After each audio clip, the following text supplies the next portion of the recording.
A rabbi in Salford for over 20 years now, among a growing number of people attacked simply because they're Jewish. Shouting anything from something to do with the Middle East or something like Hitler should have finished the job or dirty Jew or what have you. I've myself been involved in various incidents where, for example, I've actually been punched in the face. In June, anti-Semitic graffiti was daubed on Jewish graves. Just days before, 2 teenage boys smashed headstones in the Blakely Cemetery. Mindless acts which spread fear in this community.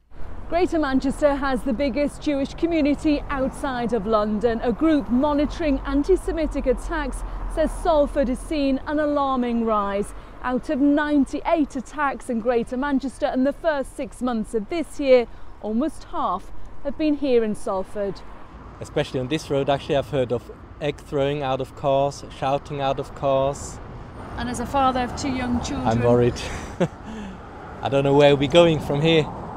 They hooted very loud and yelled Jewish terrorist, and another time again I had hooting at me, and then I was involved in an incident where there were stones being thrown from a car over there, so that's really worrying. And why do you think this is happening? A lot of the trouble in the Middle East may cause people to get wound up.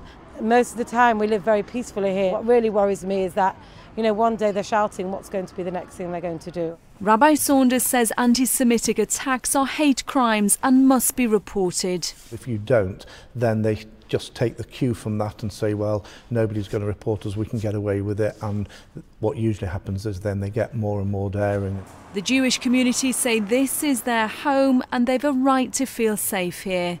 Elaine Wilcox, ITV News, Salford.